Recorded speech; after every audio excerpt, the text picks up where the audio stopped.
Ce soir, nous allons écouter Philippe Coué, qui va nous parler de la Chine rouge, c'est-à-dire en réalité du programme chinois pour conquérir, explorer, tourner autour de la Lune. Moi, je suis Michel Védrenne, je suis le trésorier de l'Académie de l'air et de l'espace. Très heureux d'accueillir quelques collègues qui arrivent un peu au dernier moment.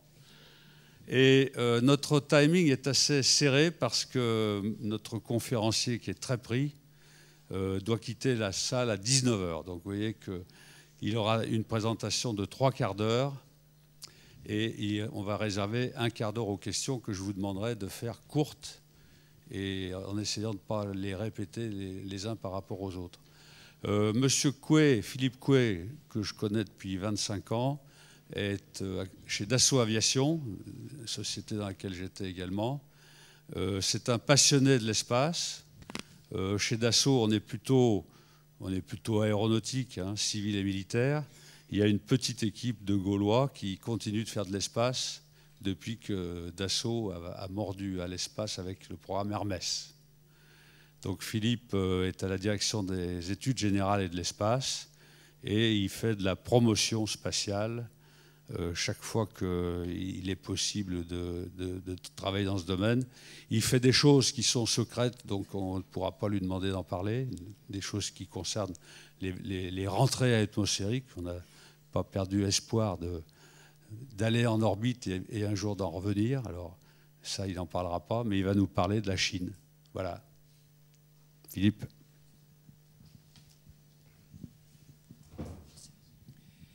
Merci Michel, bonsoir à tous, vous m'entendez? D'accord. Alors donc oui, Philippe Coué de Dassault. Pour compléter ce qu'a dit Michel, en fait je suis aussi impliqué dans les programmes, on va dire, suborbitaux, en particulier un projet qui s'appelle le SOR qu'on conduit avec la Suisse. Et je m'arrêterai là. Je suis ici en fait à titre privé. On va parler en fait de la Chine, de la Lune, et en fait ce sont en fait des résultats d'études que je mène donc dans le domaine privé, hors professionnel, depuis maintenant presque 30 ans. Et je fais on va dire une surveillance assidue en fait du domaine de nos amis chinois depuis 15 ans. Et donc dans tous les domaines en fait spatiaux. Là, je vais vous présenter la partie lunaire, qui est peut-être la plus spectaculaire avec le vol habité. Mais il faut savoir que la Chine est présente absolument dans toutes les applications. Évidemment, dans les lanceurs, on commence par la base pour mettre en orbite des satellites et voir envoyer les engins plus loin. Mais aussi dans les télécommunications, dans l'observation de la Terre, dans la navigation. Il faut savoir que le troisième réseau de navigation par satellite opérationnel et donc un système chinois qui est le système Beidou. Donc ils ont axé pendant 30 ans en fait toutes leurs activités sur les applications et puis à partir on va dire des années 90 ils ont commencé à réfléchir sur l'évolution du programme, en particulier vers plus de scientifiques et puis aussi le vol habité. On a maintenant en fait dans ces deux branches des activités extrêmement importantes. Je parle en général assez souvent des vols habités qui occupent certainement des milliers de personnes en Chine actuellement. Ils préparent toutes sortes de programmes, de projets pour se mettre en orbite, pour rester en orbite. Et puis en parallèle donc de ce programme de vol habité qui tire l'ensemble du spatial chinois vers le haut, eh bien, ils ont décidé en fait de se lancer à la conquête de la Lune. Parce qu'il faut bien parler de conquête de la Lune, et je dirais même avec ce programme de seconde conquête de la Lune, puisque vous vous rappelez que la première en fait a culminé avec l'arrivée d'Armstrong sur la Lune en 69. Donc, le programme lunaire chinois, en réalité sur les études anciennes, puisqu'on retrouve en fait des communications techniques qui datent des années 60 et qui sont des évaluations, des papiers critiques sur les projets en fait concurrents qui étaient réalisés par les Américains et les Russes. Il faut savoir en fait que Mao Tse-tung était très impressionné par la conquête soviétique et puis américaine, et qu'il avait ordonné au début des années 60 que la Chine en fait suive les grandes puissances et se lance à son tour dans l'astronautique pour mettre des satellites en orbite, mais pourquoi pas aussi aller sur la Lune, voire faire du vol habité. Et cela dès 1964-1965. Mais les budgets n'étaient pas là. Période de trouble avec la révolution culturelle, puis avec les successeurs, on va dire que jusqu'à la fin des années 70, la Chine en fait se contente de lancer des satellites. Ils vont revenir en fait à l'évaluation de projets beaucoup plus ambitieux dans les années 80. Et dans le cadre du projet 863, vous avez vu 963, c'est une petite erreur, c'est 863, c'est un vaste projet qui a été lancé en concurrence d'Eureka en Europe et puis surtout du SDI aux États-Unis. La Chine avait le sentiment de peut-être être dépassée si elle ne lançait pas une initiative de très grande ampleur. Et dans le cadre du projet 863, eh bien, il y a un certain nombre d'applications spatiales, y compris la Lune. Pour la Lune, on assiste à une multiplication des conférences et des séminaires sur ce sujet-là, donc à la fin des années 1990. Et puis finalement, le programme est pris en compte par le gouvernement de la Chine populaire en 2000. Le démarrage officiel du programme d'exploration automatique de la Lune, dénommé Chang'e, qui en fait est qui rappelle en fait la mythologie chinoise, en particulier celle de la déesse de la Lune, qu'on nomme Chang'e en Chine. Donc ce programme démarre le 1er mars 2003, et puis donc le gouvernement en fait accorde le démarrage du développement de la première sonde Chang'e en janvier 2004. Alors pour la Chine, l'exploration de la Lune correspond au 4e niveau de maîtrise astronautique après donc les lanceurs. Ils ont commencé à faire des lanceurs dans les années 60 sur la base de missiles intercontinentaux. Et puis, ces missiles ont commencé à mettre des satellites dans les années 70. Et après les lanceurs, les satellites, et puis les vols habités. Les vols habités étaient le 3e niveau et qui a été maîtrisé au début des années 2000. Au niveau de l'organisation, alors ce programme donc est réalisé par la CAST, l'Académie chinoise de technologie spatiale, donc un équivalent d'Airbus Defense and Space ou Thales Alenia Space, si vous voulez. Donc la CAST est responsable en Chine de la réalisation de la plupart des engins spatiaux. Elle a avec pour principale on va dire filiale la SAST de Shanghai, qui fournit en fait des parties de satellites, des modules de service, etc. Bon, mais la maîtrise d'œuvre en fait du programme lunaire a été confiée à la CAST qui se trouve à Pékin. Et puis l'exploitation scientifique est conduite par l'Académie des sciences. Alors, cette exploitation scientifique, elle est bien évidemment sous influence des objectifs politiques, hein, parce qu'on va voir par la suite que la plupart des missions sont très orientées technologie, plus que science. C'est pour un objectif dont on parlera en deuxième partie. Alors, pour le programme lunaire et en fait d'exploration du système solaire, eh bien, un centre a été créé spécialement, a été ouvert en 2006, qui se trouve à Pékin. C'est lui qui abrite en fait les salles de contrôle des sondes planétaires. Donc, en fait, quand vous voyez le départ d'une sonde, en fait, retransmis par la télé chinoise, vous voyez d'abord des images de la salle de contrôle du centre de lancement, puis celle du bac à Pékin, qui sert aussi pour les grandes missions habitées. Et une fois que la sonde est autour de la Lune ou en mission d'exploration interplanétaire, eh bien, c'est l'ENOAC, dont vous voyez le bâtiment ici, qui prend la relève. Alors, évidemment, les Chinois ont acquis des technologies très sophistiquées pour leur programme d'exploration planétaire et lunaire. Et ils ont un certain nombre de salles à réalité augmentée où ils peuvent piloter en fait la sonde ou les rovers dans une salle, celle que vous voyez en fait au bas de la diapositive, et qui leur donne en temps réel, qui leur montre en temps réel ce qui se passe sur la Lune, par exemple. Alors, excusez-moi, je vais essayer d'aller vite. C'est assez dense, mais comme je voudrais qu'on parle un petit peu, qu'on prenne les questions de la salle, donc je vais essayer d'accélérer. Dernier élément sur l'organisation en fait du programme d'exploration planétaire, c'est la constitution en Chine en fait d'un réseau donc de liaison avec l'espace lointain. En fait, il y a 4 grandes antennes qui ont été construites depuis en fait une dizaine d'années sur le territoire chinois. Et lorsqu'il y a une mission planétaire, surtout au niveau du lancement, eh bien, ils ajoutent en fait des navires de liaison, comme pour le vol habité, entre 3 et 4 navires de liaison sur les mers du globe. Alors, la première mission d'exploration planétaire chinoise et la première mission lunaire, eh bien, c'est Chang'e 1.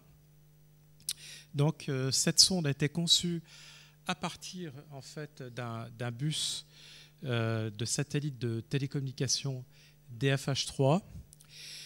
C'est une sonde pour laquelle un budget de 150 millions de dollars a été dépensé. C'est le seul chiffre que l'on ait sur en fait, les réalisations spatiales lunaires chinoises. Donc c'est pour ça que je l'ai cité. Ça peut donner en fait une base, un indicateur. Cette sonde a été lancée par une fusée CZ-3A depuis donc le cosmodrome de Xichang, qui est au sud de la Chine. Et cet événement avait eu lieu en fait en octobre 2007. La sonde transportait 8 instruments scientifiques. Il s'agissait en fait de réaliser pour la Chine une reconnaissance globale de la Lune, c'est-à-dire que la Chine souhaitait, avec cette mission, disposer de ses propres données, ne pas faire appel en fait au catalogue russe et surtout américain. Et puis à signaler pour cette sonde et pour toutes les autres, et c'est une nouveauté de la sonde de conquête lunaire, c'est que tous les engins qu'on envoie autour de la Lune ne visent plus l'orbite équatoriale, comme à l'époque d'Apollo. Parce que quand on était à l'époque d'Apollo ou des vols habités soviétiques, on visait en fait à être sur un point proche de l'équateur pour des raisons de mécanique céleste et pour économiser en fait des ergols. Là, systématiquement, on se met en orbite polaire et de cette manière, on couvre la totalité du globe. C'est ce que la Chine a commencé à faire avec la sonde orbitale Chang'e 1. Donc il y a une cartographie à 120 mètres de résolution qui a été réalisée, une étude de la distribution des éléments en surface, une cartographie 3D de la Lune, ça c'était une première pour l'exploration lunaire, et puis finalement il y a eu presque un peu plus d'1 an et demi de mission, et une mission qui s'est terminée par un crash contrôlé sur la Lune. Alors voici donc la sonde Chang'e en orbite lunaire. La première image retransmise par les Chinois qui montre en fait donc, une altimétrie, c'est le résultat d'une altimétrie laser à 20 mètres de résolution. Donc tout le globe en fait a été cartographié de cette manière. Donc grande réussite, première réussite planétaire chinoise, première réussite lunaire. Au départ du programme, les Chinois avaient annoncé seulement 3 missions. Chang'e 1 pour aller en orbite lunaire, Chang'e 2 en fait pour atterrir sur la Lune, Chang'e 3 pour récupérer des échantillons. Et dès la fin de la mission Chang'e 1, on a appris que chaque sonde lunaire aurait son double pour pallier la défaillance du premier, et qu'en cas de succès du premier, eh bien, le deuxième engin sera utilisé pour une mission complémentaire. C'est ce qui a été fait avec Chang'e 2. Et Chang'e 2, en réalité, a préparé la mission suivante, Chang'e 3, a préparé l'atterrissage. On a demandé à Chang'e 2 de se rapprocher davantage de la Lune pour avoir des cartographies à beaucoup plus haute résolution, en fait à 7 mètres d'une manière globale, et puis à 1,5 mètre pour les zones qui étaient visées par le premier atterrisseur. Donc d'autres découvertes ont été faites, comme la présence de chrome et d'une micro-magnétosphère autour de la Lune. La sonde a aussi étudié le vent solaire. Et puis, les Chinois ont estimé l'abondance de l'hélium-3, qui pourrait, un jour, si la filière des centrales à fusion nucléaire aboutissait, eh bien, être l'un des carburants de cette filière. Les Chinois en parlent beaucoup, y compris pour éventuellement aller l'exploiter sur place. Et donc je le cite parce que lors de cette mission de Chang'e 2, c'était des informations qui revenaient sans cesse. Donc comme je dis, simulation d'approche, on ne reste plus à 100 km d'altitude comme avec la première sonde, mais on commence à baisser l'orbite jusqu'à 15 km, et donc pour préparer la mission de l'atterrisseur. Alors, on pensait que cette mission déjà parfaitement réalisée, eh bien, se terminerait comme la précédente. En réalité, pas du tout, parce que les Chinois avaient une très grosse réserve de carburant avec Chang'e 2, et ils ont décidé en fait de continuer en fait la mission.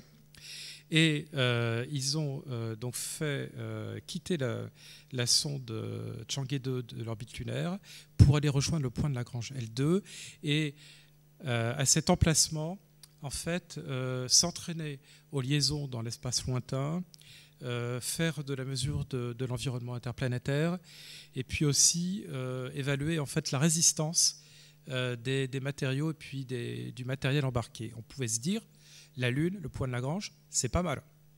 Eh bien, en réalité, ils ont décidé le 15 avril 2012 de faire une troisième mission avec Chang'e 2, et puis finalement de l'envoyer dans l'espace interplanétaire et de l'envoyer surtout survoler un astéroïde. Donc mission qui a été accomplie en fait le 13 décembre 2012. Donc gros succès, et vous voyez en fait, le rythme de progression. On est d'abord en orbite lunaire, et avec la deuxième mission, non seulement en orbite lunaire, mais aussi on va aller visiter un astéroïde.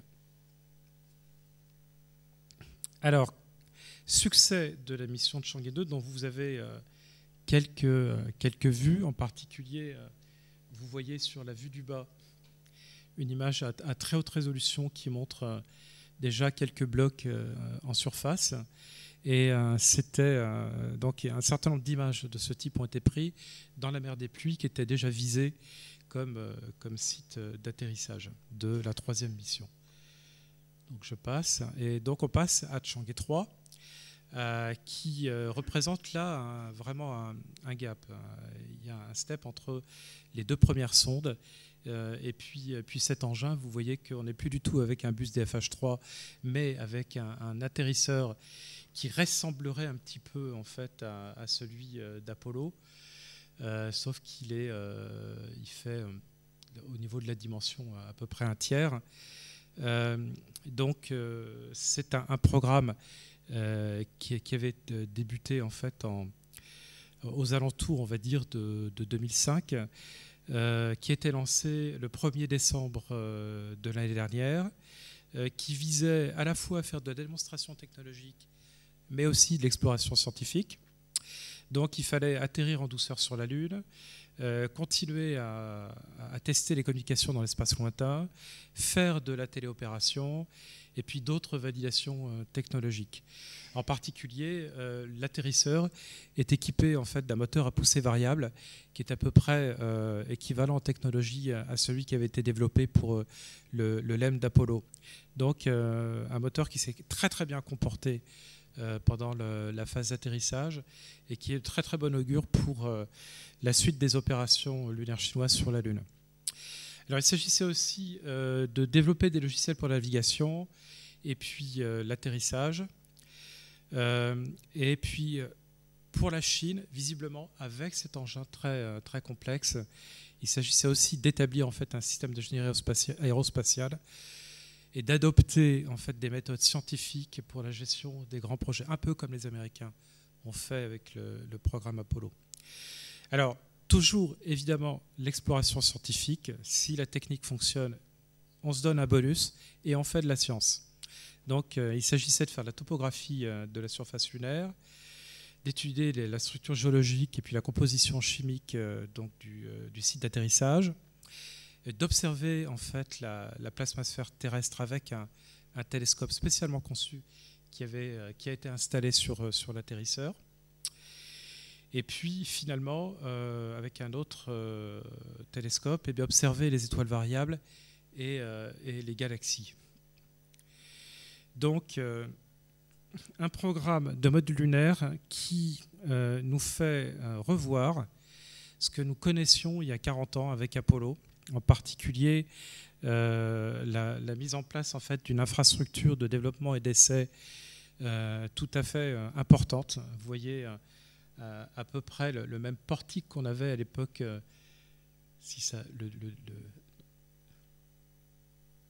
Vous voyez le portique là sur la partie gauche.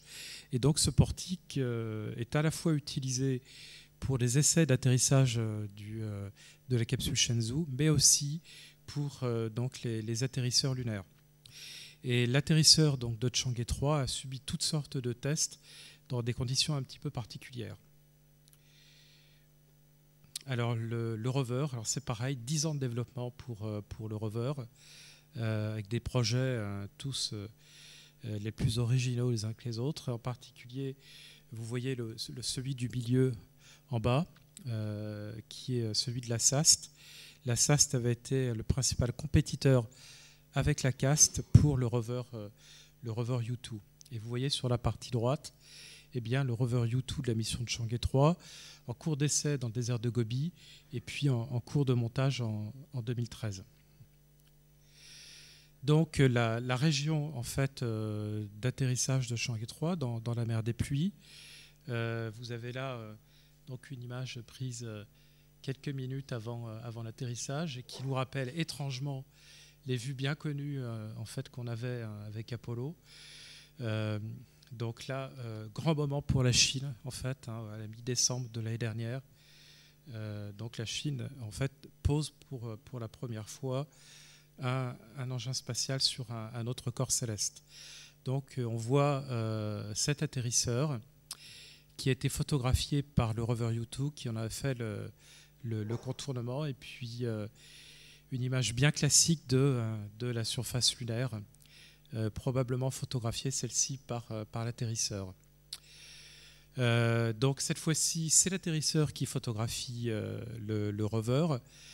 Et puis donc les deux dernières images en fait retransmises au mois d'août par le rover, images probablement prises au mois de janvier, parce que il y a eu un problème avec cette machine. Les Chinois souhaitaient l'exploiter pendant au moins 3 mois, et puis ils ont constaté dès la fin du 2e jour lunaire, en réalité à la fin de janvier de cette année, eh bien, qu'il était tombé en panne. Il était devenu complètement immobile. Donc il y a eu plusieurs hypothèses, mais la plus probable, celle qui est avancée par la Chine, est que le rover en fait a rencontré un obstacle, on va dire un rocher. Vous voyez, c'est quand même, la surface est un peu tourmentée, elle est très chaotique, et c'est en fait le rover qui serait rentré en collision avec l'un des blocs. Cette panne, donc cette défaillance serait due à cette rencontre malheureuse. Et on pensait que le rover allait être condamné, tout simplement parce qu'avant chaque nuit lunaire, eh bien, les panneaux solaires que vous voyez de chaque côté en fait, de l'engin eh bien, devaient se refermer sur l'antenne qui avait été préalablement rabaissée, ainsi que d'autres équipements, et ainsi faire une sorte de cocon protecteur pour résister au grand froid lunaire. Donc ça, c'était plus possible. On pensait que la sonde le rover allait très très vite s'éteindre. Or, pas du tout, parce que au moment où on parle, c'est une machine qui fonctionne encore et qui continue en fait d'envoyer des données scientifiques. Donc c'est tout à fait remarquable. Cette mission est de toute manière un succès global. C'était la technologie qui était visée, les essais technologiques. Donc dans le cadre en fait d'une mission habitée sur la Lune de type Apollo, entre quelques heures, on va dire, et 3 jours, vous avez du matériel qui a tenu pour l'atterrisseur une quinzaine de jours pour le rover qui a fonctionné correctement pendant 2 mois et qui continue de fonctionner. Donc le matériel lunaire chinois, finalement, sur la Lune, il tient le coup et c'est bien pour la suite. Alors, la suite, eh bien... Pardon ? Oui, j'aurais peut-être dû le dire. Je reviens en arrière, très vite, hein, Michel. Alors, peut-être que c'est plus facile avec celui-là. Donc, vous voyez l'atterrisseur et vous voyez juste au-dessus le rover. Et donc, de l'autre côté, peut-être que j'ai une autre image qui montre les rampes. On voit bien sur l'image du dessous les rampes donc, qui ont permis, en fait, le rover s'avançait sur les rampes que vous voyez en bas et les rampes ensuite descendaient à la surface. Et après, le rover poursuivait seul sa mission. Donc, je viens en fait à ce qui nous intéresse en ce moment, parce qu'à l'heure où on parle, eh bien, on a cette mission Chang'e 5 T1 qui n'était absolument pas prévue encore il y a 1 an et demi, dont les Chinois parlaient encore à peine il y a 1 an, eh bien, qui est en cours de réalisation. Parce que la suite des événements après l'atterrissage sera de faire revenir en fait des échantillons sur Terre. Et en particulier, il faudra les déposer dans une capsule et récupérer une capsule. Donc la Chine sait se mettre en orbite autour de la Lune, sait atterrir sur la Lune. Il faut maintenant en fait qu'elle teste toutes les phases qui vont permettre ce retour d'échantillons. Et la première de ces phases, c'est l'essai de la capsule. Donc en ce moment, on a un engin. Je vais passer pour aller très vite directement sur cet engin. Donc vous reconnaissez en fait le bus de DFH3 des 2 premières missions sur lequel on a mis la petite capsule en fait de retour d'échantillons de Chang'e 5.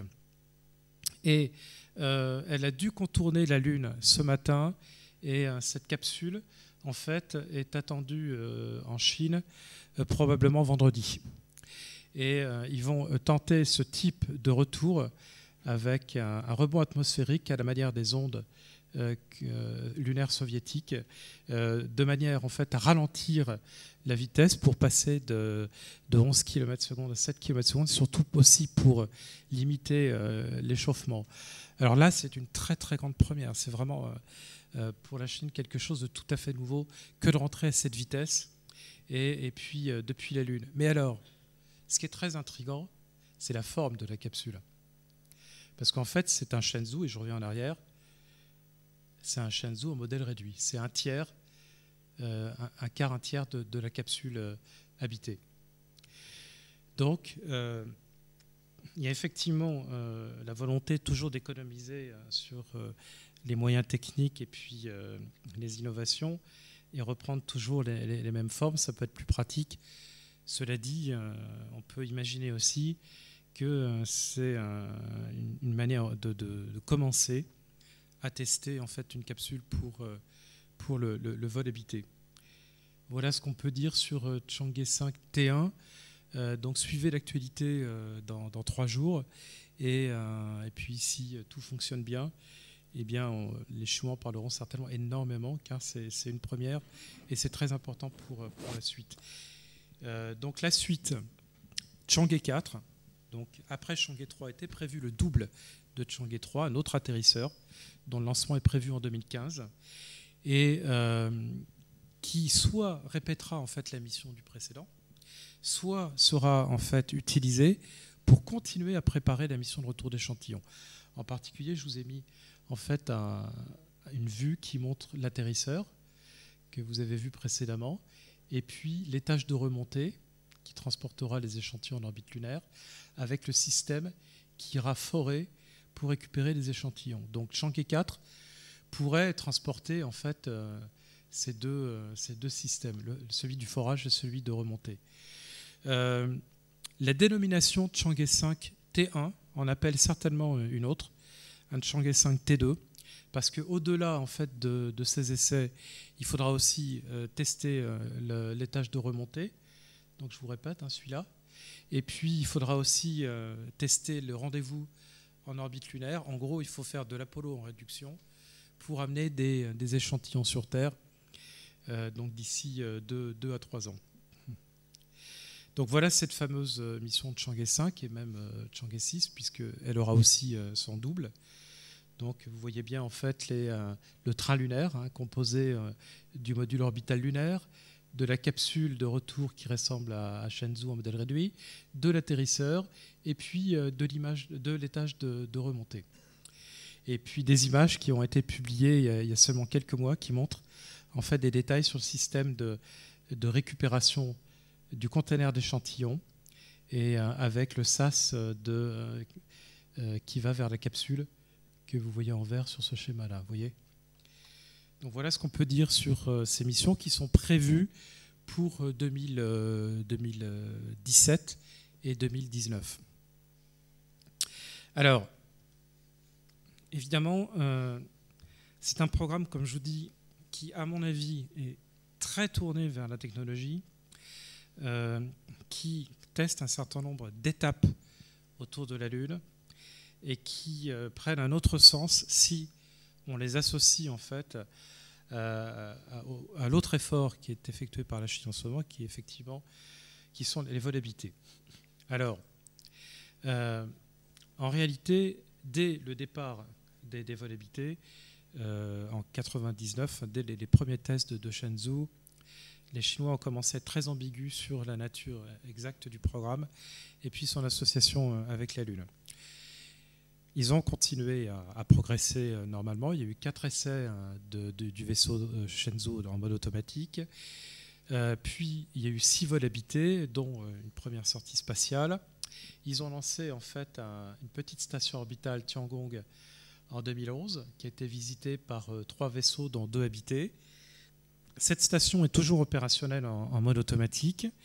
Un Tiangong 2 est prévu l'année prochaine pour faire des vols habités plus longs. Alors Tiangong 2, ça sera exactement le même module que celui de la vue du milieu, avec des systèmes de recyclage sophistiqués, et puis l'essai aussi d'un cargo spatial. Et puis finalement, tout ce programme doit aboutir en 2018 au début d'assemblage d'une grande station orbitale qui sera habitée en permanence, Tiangong 3, et une station donc modulaire qui ressemble beaucoup en fait à l'ex-station Mir qu'avaient fait les Russes.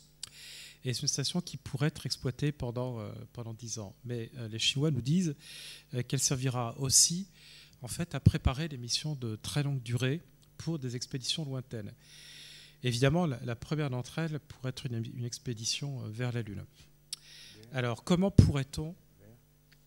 Vers quoi ? Pardon ? J'ai dit une expédition vers la Lune. Ah, la Lune. Vers la Lune. Donc, comment pourrait-il s'y prendre ? Alors, il pourrait, par exemple, utiliser le nouveau lanceur CZ5, un lanceur dont le développement a commencé en 2000 et dont le tir inaugural est attendu pour l'année prochaine, qui sera lancé à la nouvelle base de lancement de Wenchang sur l'île de Hainan. Donc, c'est un lanceur aux performances comparables à Ariane 5.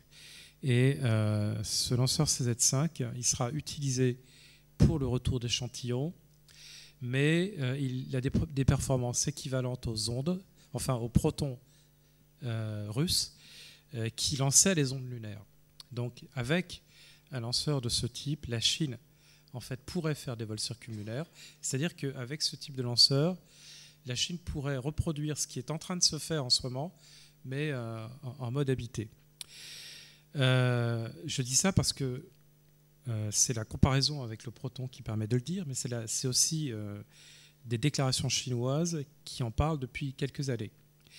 Le fait de faire un vol circumlunaire habité, ça serait en fait logique dans la logique de progression en fait chinoise de développement spatial, où on fait du pas à pas avant de se mettre en orbite lunaire et d'aller sur la Lune. Eh bien, on commence par faire des vols circumlunaires, et ça pourrait être réalisé avec ce type de lanceur.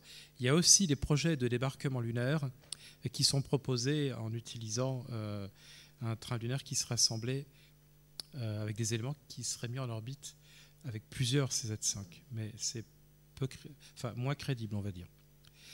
Alors sinon, évidemment, pour la Lune, il faut un lanceur qui soit un peu plus costaud, un peu plus performant.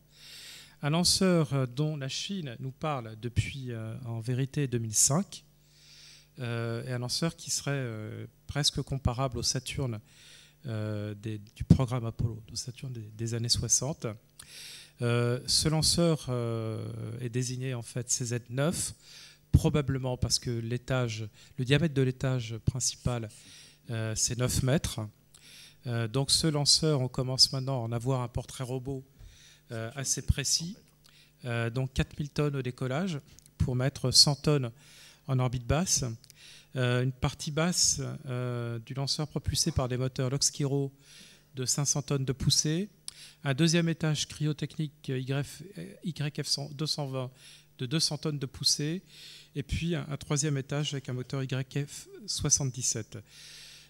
Donc pour le plan de développement, comme je le disais tout à l'heure, 2005, la Chine révèle son intérêt pour ce type de lanceur. Il est probable que pour le plan quinquennal 2006-2011, il y a une étude de faisabilité complète du lanceur qui a été réalisée.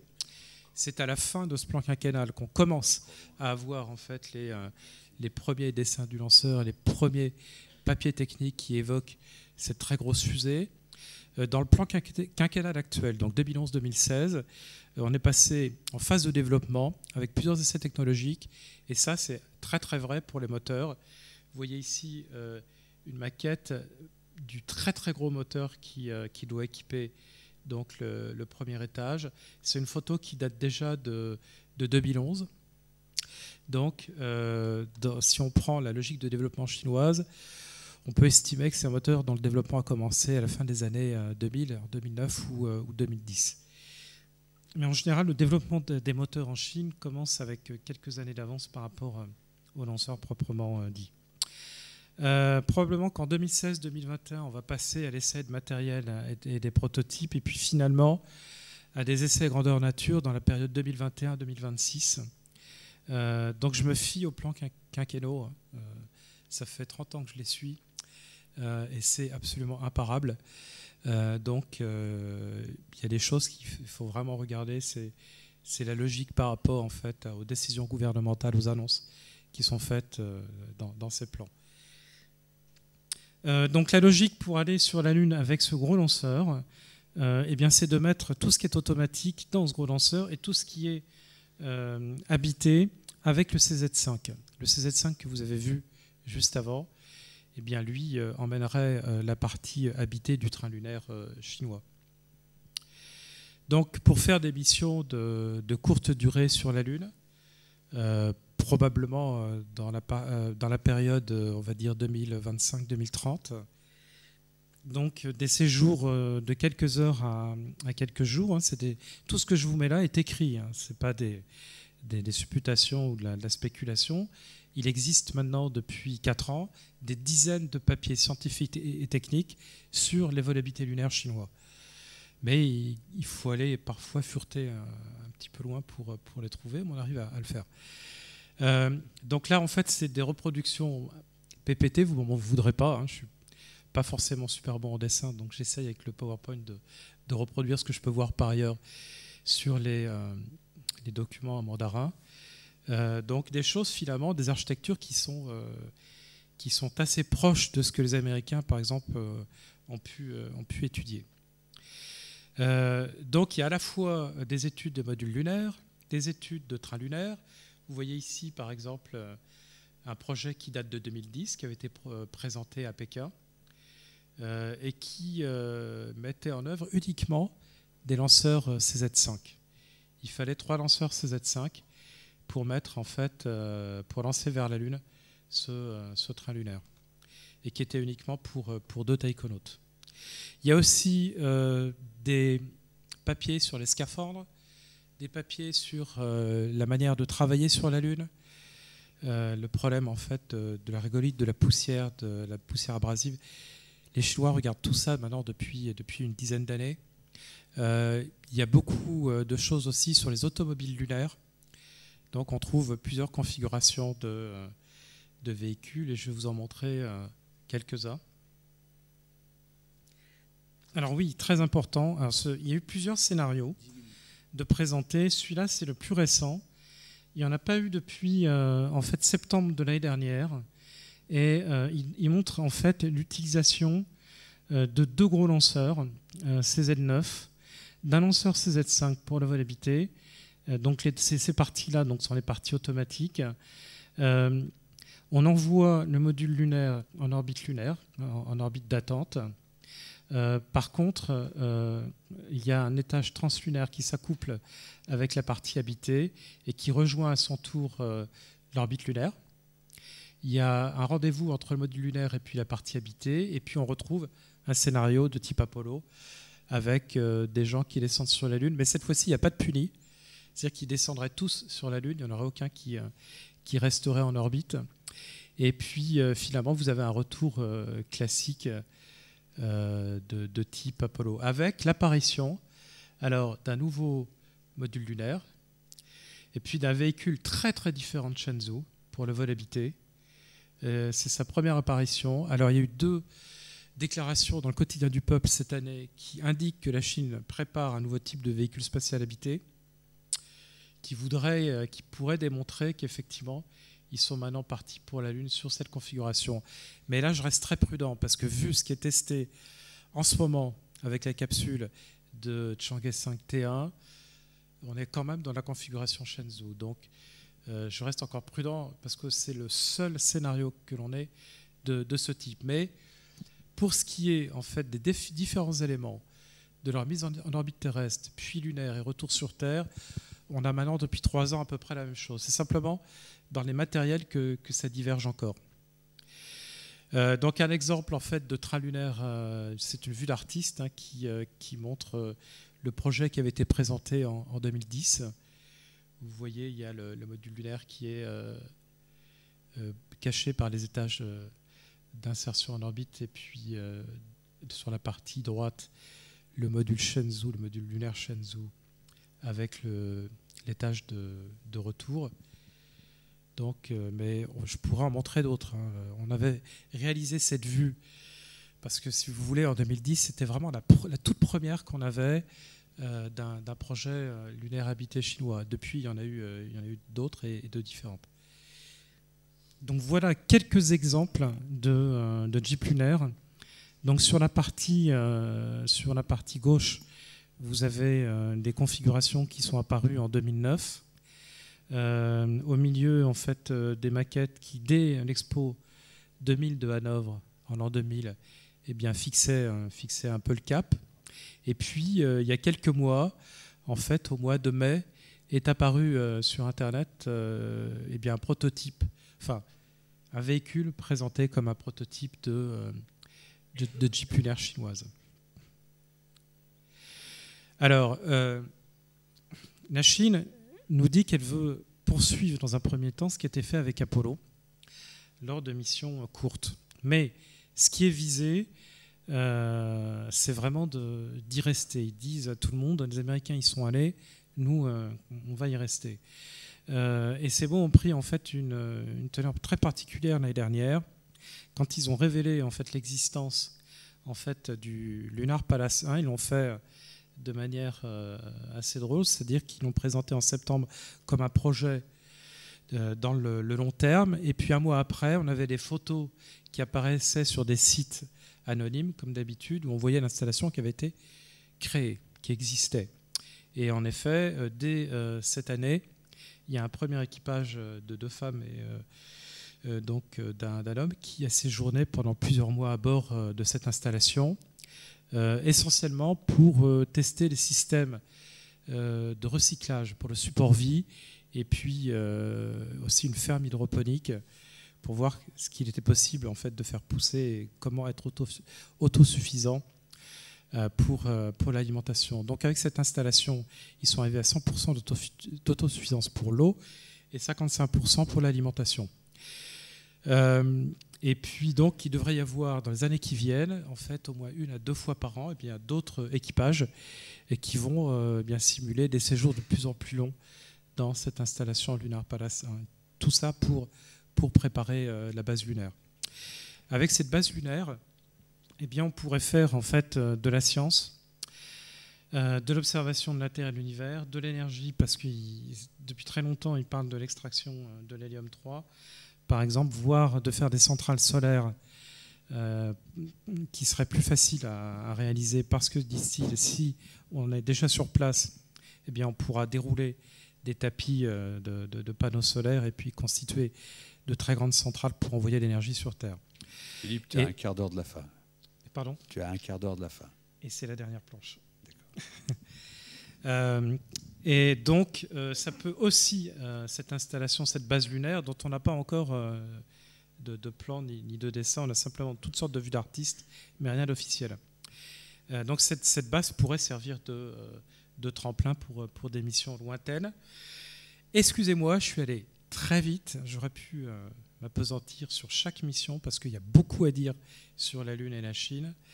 Mais je voulais que, si vous avez des questions, que vous en profitiez pour me poser des questions sur des points particuliers que vous auriez aimé avoir. Voilà, merci.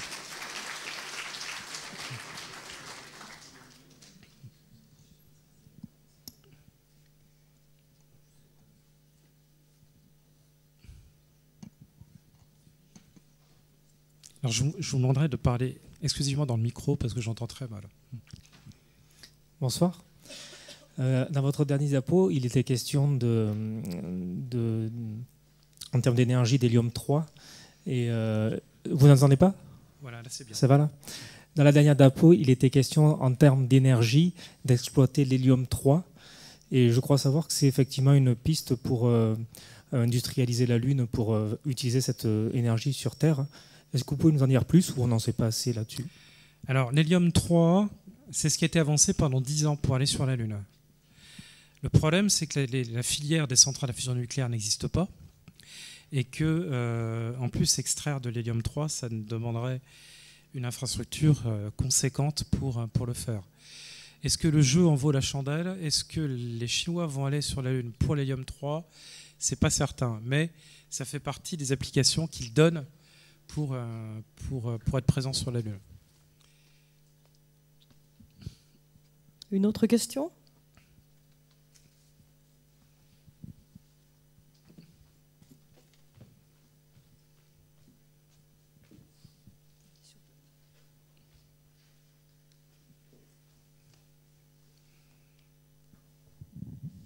Deux questions en fait. La première, c'est, vous l'avez évoqué à plusieurs reprises, quelles sont vos sources documentaires ?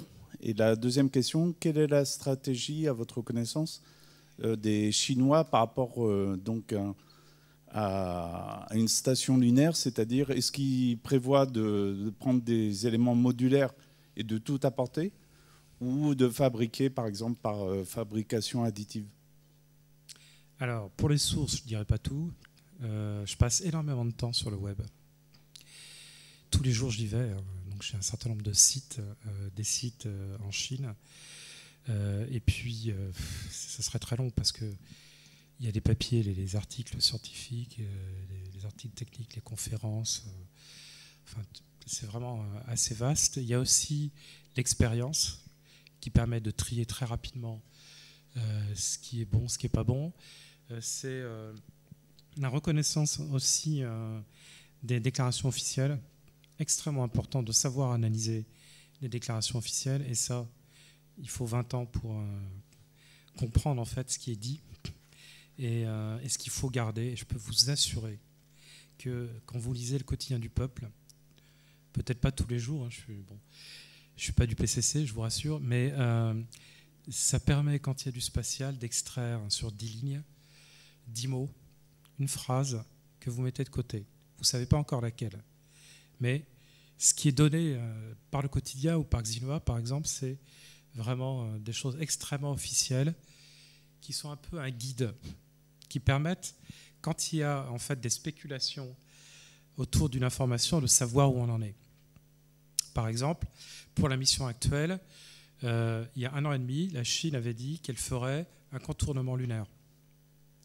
Depuis 6 mois, on a le contournement lunaire, l'orbite lunaire, on a tout, quoi. Des informations en particulier qui viennent d'Australie, par une personne qui fait aussi ce genre de recherche et qui avance des choses qui ne sont pas forcément exactes. Et si seulement il avait lu la première déclaration qui indiquait qu'il y aurait un contournement lunaire, il serait resté à ça et il saurait exactement ce qu'il fallait dire un jour avant le départ, quoi.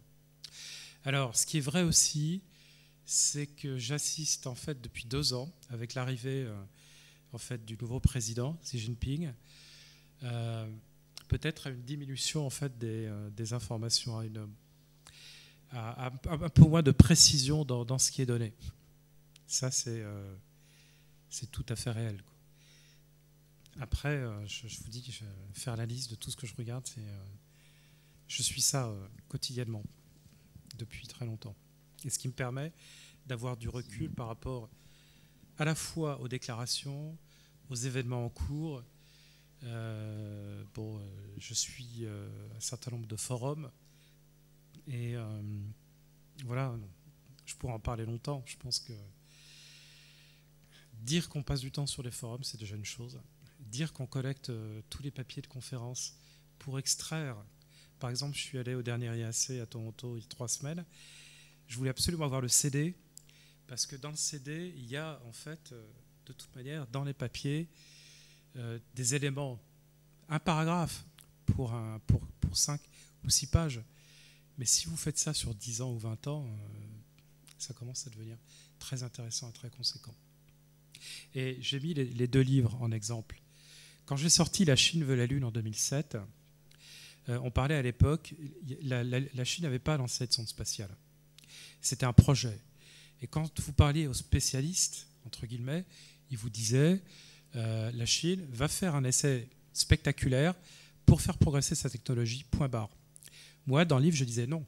La Chine entame un programme lunaire. Un programme lunaire qui vise l'exploration, puis les vols habités.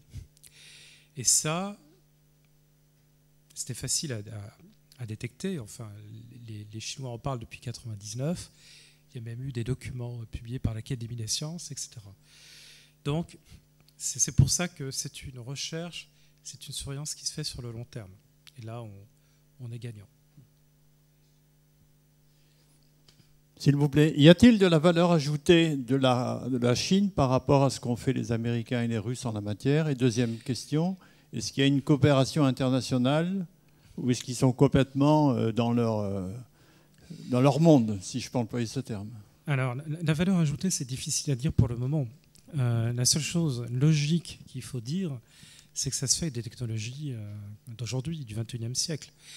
Et que la valeur ajoutée, pour le moment, effectivement, elle est technologique. On voit bien, par exemple, la densité des informations transmises par les sondes lunaires chinoises, c'est sans commune mesure avec ce qu'on faisait à l'époque d'Apollo, évidemment.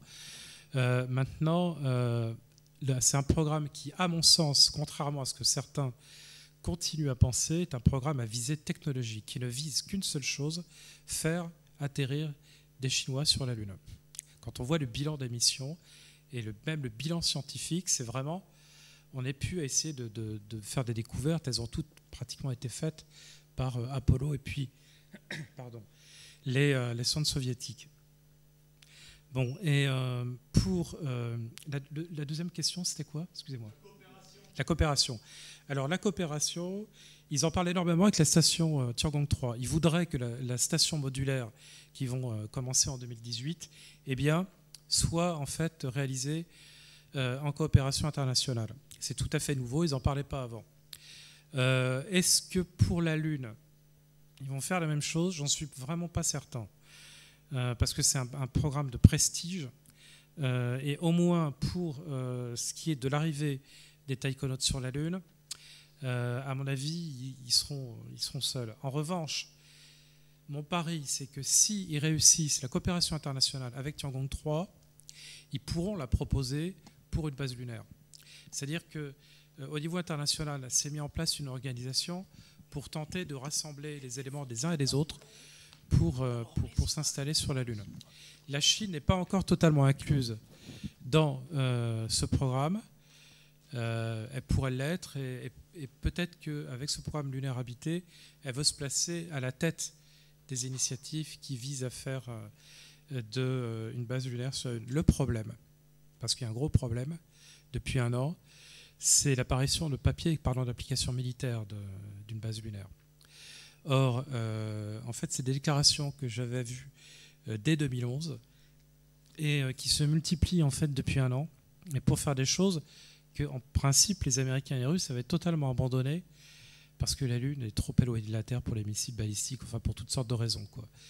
Et malgré tout, on a quand même Ouyang Ziwan, qui est la personne que vous avez vue au début, qui est le porte-parole du programme lunaire depuis 15 ans, le monsieur qui a le droit de tout dire sur la Lune, et qui est aussi le responsable scientifique, qui depuis un an parle d'utilisation militaire de la Lune.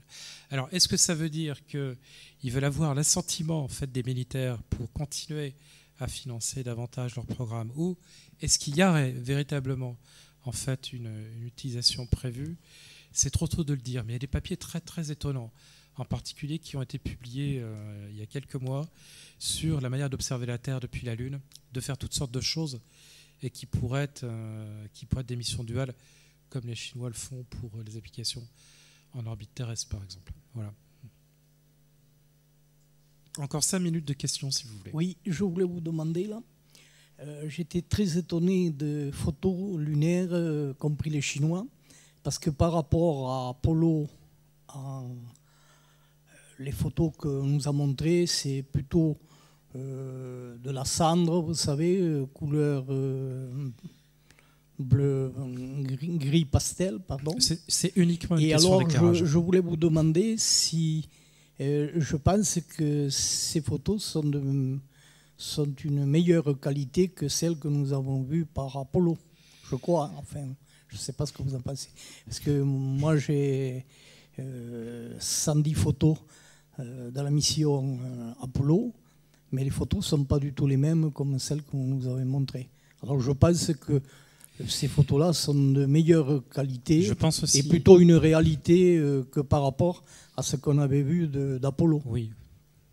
Mais il faudrait pouvoir être dans le centre de contrôle chinois pour se rendre compte effectivement de la meilleure qualité. Mais je pense effectivement qu'ils ont atteint un niveau... Regardez par exemple ce qu'avaient fait les Japonais autour de la Lune en 2007 et 2008 avec leurs sondes. Ils ont obtenu des images extraordinaires de la Lune, bien plus belles qu'Apollo. Merci. J'avais une question. Est-ce que vous avez des informations sur un éventuel programme martien chinois et sur des sondes d'exploration lointaine vers Jupiter, La Saturne, Chine etc. vise tous les corps du système solaire. Et il n'est pas impossible que s'il reste suffisamment de carburant dans l'engin qui est actuellement en train de revenir vers la Terre, eh bien que le bus, je ne parle pas de la capsule qui, elle, doit revenir, mais le bus puisse soit utiliser la Terre comme une fronde, soit en fait être accéléré vers un autre objectif. Pourquoi pas le survol d'un deuxième astéroïde. Mais la Chine vise toutes les terres du ciel. Et le prochain objectif, c'est Mars. Donc ils ont raté la première opportunité avec les Russes, il y a déjà 2 ou 3 ans. Ils ont un programme de sonde planétaire pour se mettre en orbite qui doit partir en 2018.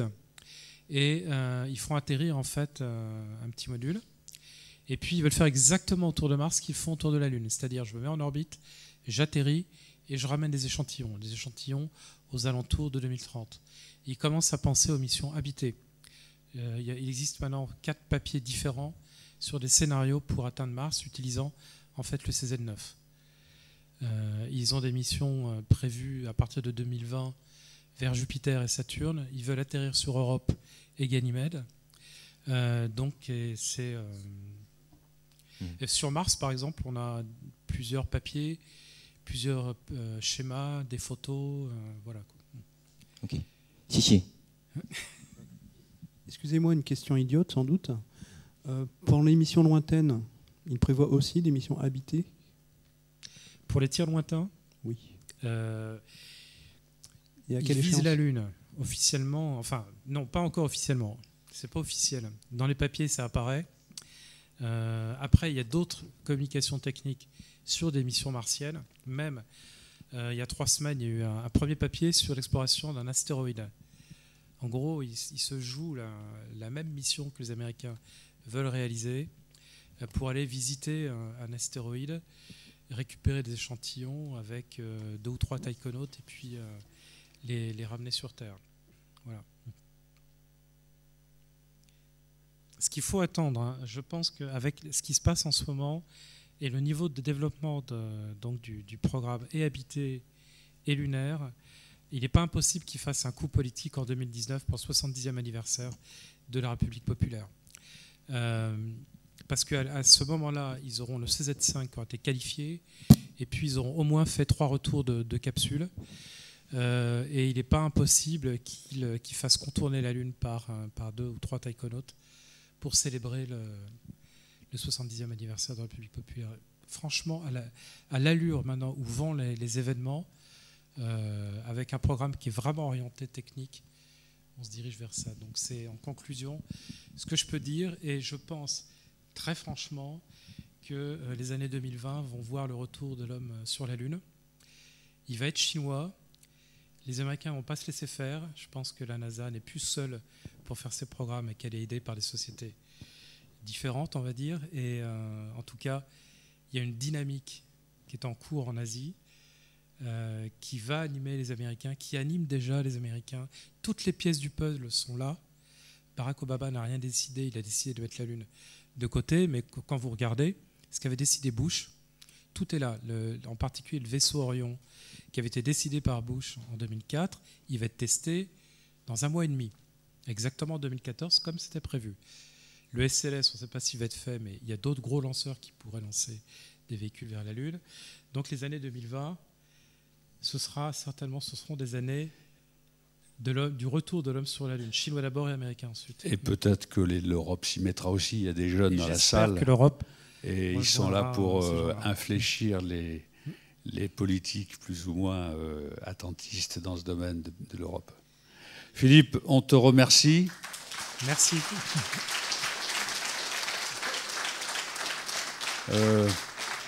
Tes livres, Michel, tes livres de chant. Dans 5 ans, si tu veux. Comment ? Je suis prêt à revenir dans 5 ans, peut-être avant. Ah bah, pour parler. j'espère, oui.